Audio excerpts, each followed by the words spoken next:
Hello again everyone, Miss Clingan here. It's our third night reading together and it's our third night reading a book by Julia Donaldson and Axel Scheffler. Can you tell who my favourite author is yet? Maybe Julia Donaldson is your favourite author too. Let's read The Snail and the Whale and find out. This is a tale of a tiny snail and a great big grey-blue humpback whale. This is a rock as black as soot, and this is a snail with an itchy foot. The sea snail slithered all over the rock and gazed at the sea and the ships in the dock. And as she gazed, she sniffed and sighed. The sea is deep and the world is wide. How I long to sail, said the tiny snail. These are the other snails in the flock, who all stuck tight to the smooth black rock, and said to the snail with the itchy foot, Be quiet, don't wriggle, sit still, stay put. But the tiny sea snail sighed and sniffed, then cried, I've got it, I'll hitch a lift. This is the trail of the tiny snail, a silvery trail that looped and curled, and said, Lift wanted around the world. This is the whale who came one night, when the tide was high and the stars were bright.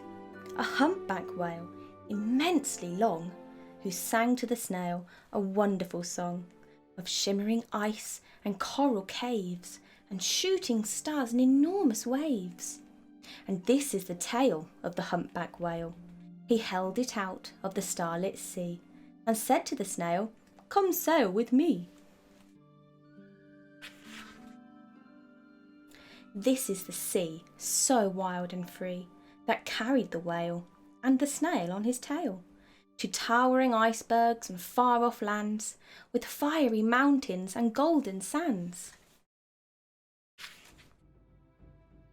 These are the waves that arched and crashed, that foamed and frolicked and sprayed and splashed the tiny snail on the tail of the whale.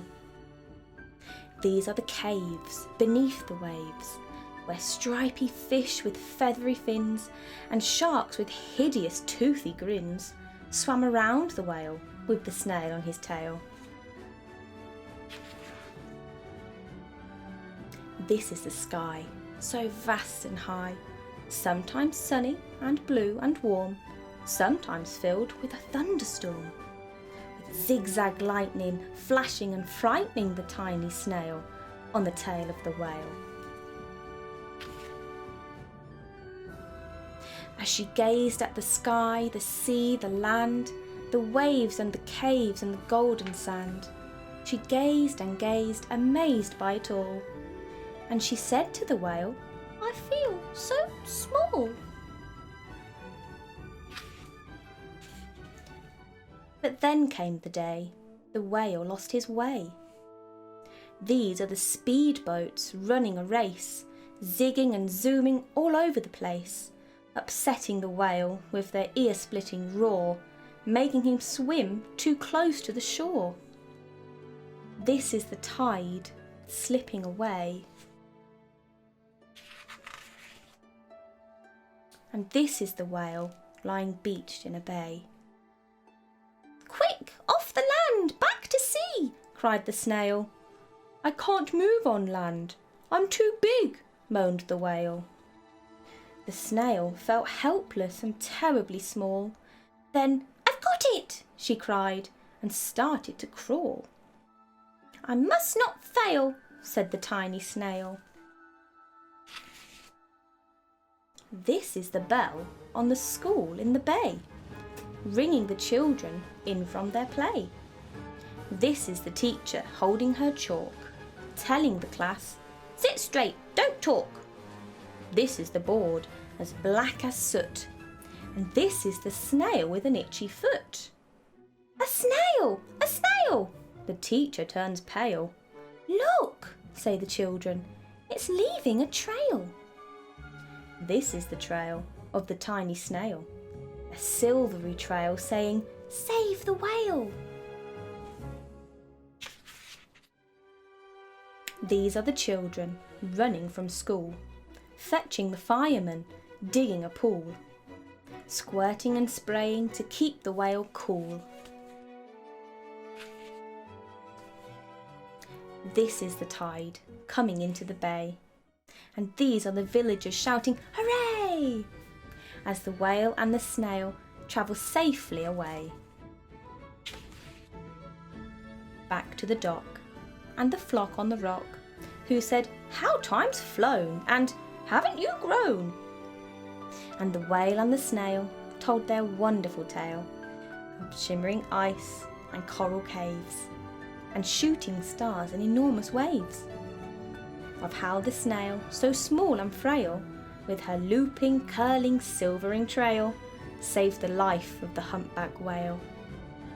Then the humpback whale held out his tail, and on crawled snail after snail after snail. And they sang to the sea as they all set sail on the tail of the grey-blue humpback whale. That story really got me thinking, especially about our impact on the environment and outside. Maybe we can do more things to help. What do you think? Let's have some questions about the book now. Question 1. What is this book about? Can you summarise it in less than 20 words? Question 2. Is this book similar to any books you've read before? Question 3. I wonder if you can draw a picture of a snail and a whale.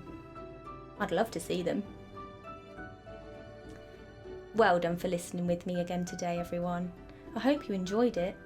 Let me know in the comments below, and keep healthy and happy and safe. Until next time, everyone. Bye.